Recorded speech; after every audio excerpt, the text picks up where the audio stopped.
வணக்கம் வணக்கம் மக்களே, அனைவருக்கும் வணக்கம். இன்று நாம் பார்க்கக்கூடியது பார்த்தீங்க அப்படின்னா ஜிடிஎஸ் போஸ்ட் ஆஃபீஸ்க்கு உண்டான ஆஃபிஷியலான ஜிமெயில். அதுவும் நான் எப்படி செலக்ட் ஆனேன் அப்படிங்கிறத பார்த்தீங்க அப்படின்னா இந்த ஒரு வீடியோவில் தெளிவாக சொல்லியிருக்காங்க. அதனால் வீடியோவை ஸ்கிப் பண்ணாமல் பாருங்கள். இதில் வரக்கூடிய சந்தேகங்களை நீங்கள் கேட்கணும் அப்படின்னு விருப்பப்பட்டீங்க அப்படின்னா கீழே கமெண்ட் செக்ஷனில் பார்த்தீங்க அப்படின்னா நீங்கள் கமெண்ட் பண்ணலாம். நிறைய விதமான தகவல்களை நாங்கள் ஒன் பை ஒன்னாக அப்டேட் பண்ணியிருக்கோம். பொறுமையாக வீடியோவை ஸ்கிப் பண்ணாமல் பார்த்தீங்க அப்படின்னா இன்னும் பலவிதமான தகவல்களை நீங்கள் தெரிஞ்சுக்க முடியும். அது மட்டுமா அப்படின்னு கேட்டிங்க அப்படின்னா கிடையாது. நிறைய விதமான அப்டேட்ஸையும் இதில் தெரியப்படுத்தியிருக்கோம். எதுமாரி அப்டேட்ஸ் அப்படின்னா, நிறைய பேர் பார்த்தீங்க அப்படின்னா இந்த வேலை வாய்ப்புக்கு என்னென்ன குவாலிஃபிகேஷன் இருந்தால் விண்ணப்பிக்கலாம் அப்படிங்கிறத இப்போயும் நிறைய பேர் கேட்குறீங்க. இதுக்கு பார்த்தீங்க அப்படின்னா மினிமம் குவாலிஃபிகேஷன் 10ஆம் வகுப்பு தேர்ச்சி பெற்றிருக்கணும். 10ஆம் வகுப்பு தேர்ச்சி பெற்றிருந்தாலே இந்த வேலை வாய்ப்புக்கு நீங்கள் தாராளமாக விண்ணப்பிச்சுக்கலாம். அதேமாரி ஏஜ் லிமிட் 18 வயசுலேருந்து 36 வயசு வரைக்கும் அந்த வேலை வாய்ப்புக்கு விண்ணப்பிச்சுக்கலாம். அப்படிங்கிற மாதிரி தான் ஒரு கட்டுப்பாடு கொண்டு வந்தாங்க. நிறைய பேர் பார்த்தீங்க அப்படின்னா இதில் மெரிட்டில் மட்டும்தான் பாஸ் பண்ண முடியும். அதாவது மார்க்கு ஸ்கோர் பண்ணியிருந்தால் மட்டும்தான் நாம் இந்த வேலை வாய்ப்புக்குள்ளே போக முடியும். அப்படிங்கிறத முதல்ல பார்த்தீங்க அப்படின்னா நம்ம முறியடிக்கணும். வெறும் 300 மார்க் எடுத்தீங்க பார்த்தீங்க அப்படின்னா இந்த வேலை வாய்ப்புக்குள்ளே போயிருக்காங்க. 350 எடுத்தீங்க இந்த வேலை வாய்ப்புக்குள்ளே போயிருக்காங்க. அதனால் பார்த்தீங்க அப்படின்னா மார்க்கு அப்படிங்கிறது ஒரு முக்கியத்துவமான ஒன்று அப்படின்னு வச்சா கூட ரொம்ப முக்கியத்துவமான ஒன்று கிடையாது. இன்னொன்று, லக்கை பேஸ் பண்ணி இந்த வேலை வாய்ப்பு எல்லாமே பார்த்தீங்க அப்படின்னா விழுது. 350 மார்க் எடுத்திருக்காங்க, அவங்களுக்கு ஜாப் ப்ரொவைட் கொடுக்குறாங்க. அதே 494 மார்க் எடுத்திருக்காங்க, வேலை இல்லை.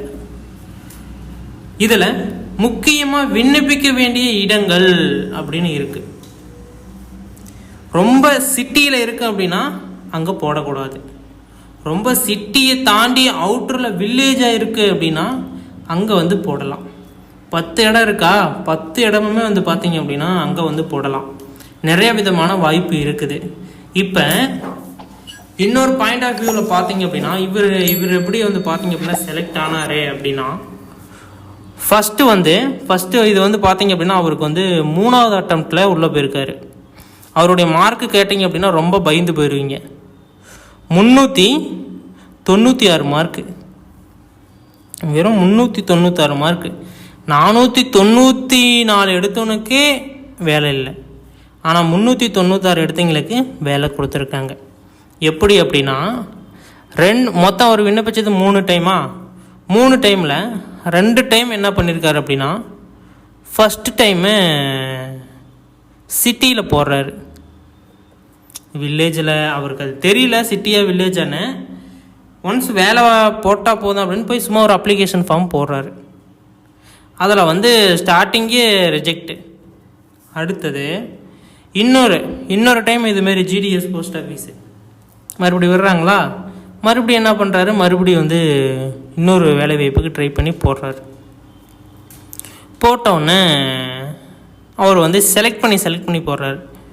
நிறைய ஊரை செலக்ட் பண்ணி போட்டிருக்கிறாரு, ஆனால் எதுலேயுமே கை கொடுக்கல. 3வது இந்த டைம் விண்ணப்பிக்கிறப்ப அவர் ஒரு சூப்பரான ஒரு அப்டேட்ஸ் பார்த்துருக்காரு. அதை இந்த ஜாப்பில் எக்ஸிக்யூட் பண்ணியிருக்காரு. அது சூப்பராக அவர் கை கொடுத்துருக்கு. நிறைய விதமான அப்டேட்ஸ் அவருக்கு கிடைச்சிருக்கு. என்ன பண்ணுறாரு அப்படின்னா, ஃபஸ்ட்டு வேலை வாய்ப்பு வந்தவுடனே எந்தெந்த இதில் எவ்வளோ வேக்கண்ட் இருக்குது அப்படிங்கிறத முதல்ல பார்க்குறாரு. ஒரு மாதமுமே அவருக்கு வேலையை இந்த வேக்கண்ட் இப்போ எடுத்துக்காட்டுக்கு பார்த்துக்கோங்களேன், திருச்சின்னு வச்சுக்கோங்களேன், திருச்சியில் எவ்வளோ வேக்கண்ட் இருக்குது அப்படிங்கிறத முதல்ல பார்க்குறாரு. அது எப்படி கண்டுபிடிக்கிறாரு அப்படின்னா, விண்ணப்பிக்கிறப்பயே பார்த்தீங்க அப்படின்னா எந்தெந்த டிஸ்ட்ரிக்டில் எவ்வளோ வேணும் அப்படிங்கிறத ஒரு இன்டிமேஷன் கொடுப்பாங்க. அந்த இன்டிமேஷன்லாம் முதல்ல கேதர் பண்ணுறாரு. ஒரு நோட் ஒன்று போட்டு எல்லாமே அப்டேட் பண்ணி நோட் பண்ணி வச்சுக்கிறாரு. நோட் பண்ணி வச்சுட்டு நெக்ஸ்ட்டு இதில் நம்ம எப்படி அப்ளை பண்ணால் இந்த வேலைவாய்ப்பு கிடைக்குன்னு சூஸ் பண்ணிடுறாரு. அது எப்படின்னா, ஃபஸ்ட்டு எடுத்த உடனே கிராமங்களை தேர்ந்தெடுக்கிறாரு. 2வது மலைவாழ் மக்களை தேர்ந்தெடுக்கிறாரு. 3வது பார்த்தீங்க அப்படின்னா சிட்டிக்கு அவுட்ரா சிட்டியே கிடையாது. ஒரு 50 கிலோமீட்டர் 60 கிலோமீட்டருக்கு மேலே வந்தால் தான் சிட்டியே. அந்தளவுக்கு இருக்கிற மாரி 3 தேர்ந்தெடுக்கிறாரு. முதல்ல கிராமத்தை தேர்ந்தெடுக்கிறாரு, அப்புறம் வந்து பார்த்திங்க அப்படின்னா கொஞ்சம் அவுட்டரை தேர்ந்தெடுக்கிறாரு, வில்லேஜ் மாரி இன்னும் கொஞ்சம் அவுட்டரை தேர்ந்தெடுக்கிறாரு, இன்னும் அவுட்ரு மலைவாழ் மக்கள் மாரி தேர்ந்தெடுக்கிறாரு. இதை 3ஐயும் ஒரு மையப்புள்ளியாக வச்சு அந்த இடத்த மட்டும் வந்து சூஸ் பண்ணி எல்லாமே அவர் சூஸ் பண்ண எல்லா இடமே ஒன்று மலைவாழ் மக்களாக இருக்கணும், இல்லைன்னா ரொம்ப ரொம்ப அவுட்ரு வில்லேஜாக இருக்கணும். இதுதான் அவருடைய கான்செப்டு. எல்லாமே அவர் விண்ணப்பிச்ச ஒரு 30-40 இடமுமே இதேமாரியே தான். அதில் வந்து பார்த்தீங்க அப்படின்னா ஒரு இடத்துல செலக்ட் ஆகுறாரு. செலக்ட் ஆன உடனே நிறைய விதமான தகவல்கள் கேட்குறாங்க, இன்டர்வியூ வைக்கிது, டாக்குமெண்ட் வெரிஃபிகேஷன் வைக்கிது, எல்லாமே வைக்கிது. செலக்ட் ஆகுறாரு. செலக்ட் ஆகி இப்போ மந்த்லி வந்து பார்த்திங்க அப்படின்னா 28,000 ரூபாய் சம்திங் சேலரியில் அவர் வந்து பார்த்திங்க அப்படின்னா அவைலபிளாக இருக்கிறாரு. அவர் சொன்ன ஒரே ஒரு பதில் என்னென்னா, வேலை வாய்ப்பு கொடுக்குறப்ப நம்ம சரியாக பயன்படுத்திக்கணும், பயன்படுத்தலை அப்படின்னா நிறைய விதமான இஷ்யூவை நம்ம வந்து பின்னாடி சந்திக்க வேண்டியது இருக்கும் அப்படிங்கிறத சொல்லியிருந்தார். அதனால் வந்து பார்த்திங்க அப்படின்னா நம்ம வந்து இதை ஜெனியூலாக அட்டன் பண்ணோம் அப்படிங்கிறதையும் அவங்க வந்து சொல்லியிருந்தாங்க. அவர் வந்து பார்த்திங்க அப்படின்னா நான் இந்த வீடியோவில் நான் வந்து பார்த்திங்க அப்படின்னா எப்படி செலக்ட் ஆனேன் அப்படிங்கிறத இந்த ஒரு வீடியோவில் சொல்கிறேன் அப்படிங்கிற மாதிரி சொல்லியிருந்தார். அவர் சொல்லியிருந்த வந்து பார்த்திங்க அப்படின்னா இப்படி தான் அவர் செலக்ட் ஆகிருக்காரு. மந்த்லி வந்து 28,000 ரூபாய் வந்து சம்பாதிக்கிறாரு. ஒரு நல்ல ஒரு வேலை வாய்ப்பு. இதுலேயும் வந்து பார்த்திங்க அப்படின்னா உங்களுக்கு சேல்ஸ்மேன் வேணுமா அப்படின்னு கேட்பாங்க. அதாவது வந்து பார்த்திங்க அப்படின்னா போஸ்ட்மேன் வேலை வேணுமா, இல்லை உங்களுக்கு வந்து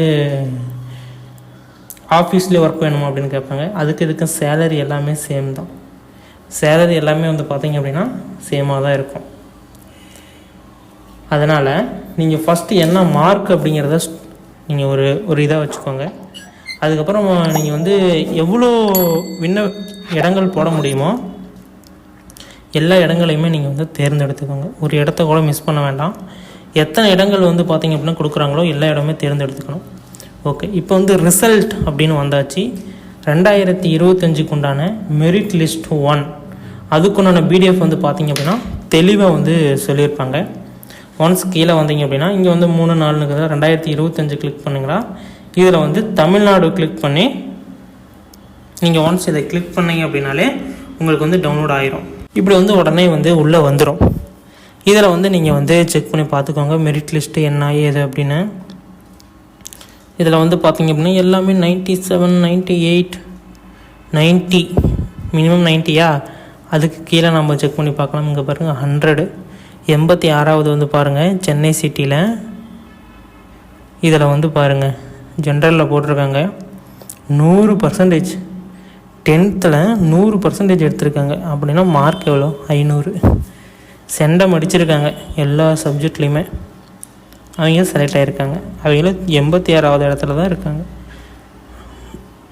ஓகேங்களா. அடுத்தது வந்து பார்த்திங்க அப்படின்னா கீழே வந்து பார்த்திங்க அப்படின்னா நிறைய விதமான இது கொடுத்துருக்காங்க.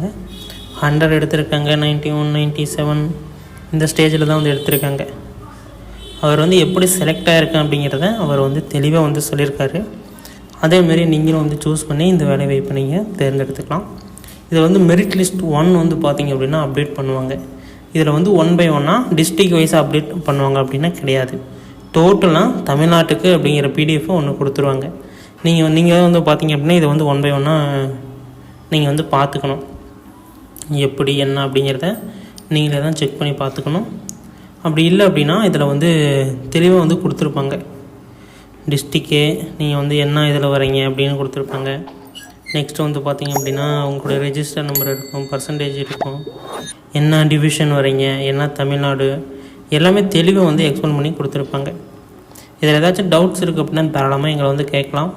எல்லா விதமான தகவல்களையுமே உங்களுக்கு 1 by 1 அப்டேட் பண்ணுவோம். முடிஞ்ச வரைக்கும் வீடியோவை ஒரு லைக் பண்ணிக்கோங்க. நம்மளோட சேனலை சப்ஸ்கிரைப் பண்ணாமல் நிறையா பேர் பார்த்துட்டு இருக்கீங்க.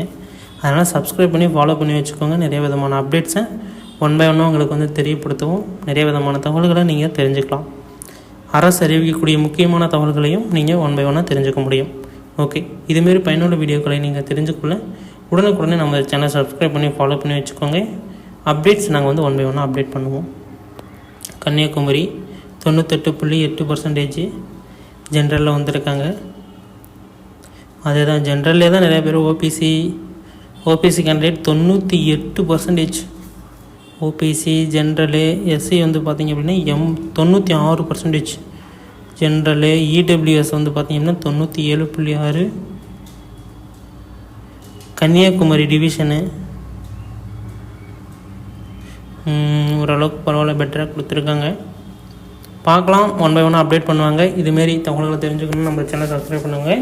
மெரிட் லிஸ்ட் 1 வந்து பார்த்திங்க அப்படின்னா அப்டேட் பண்ணுவாங்க. அப்டேட் பண்ணோன்னா 1 by 1 லிங்க் கொடுக்குறேன், செக் பண்ணி பார்த்துக்கோங்க. இதுமாரி பயனுள்ள வீடியோக்களை தெரிந்து கொள்ள நம்ம சேனலை சப்ஸ்கிரைப் பண்ணிக்கோங்க. நன்றி, வணக்கம்.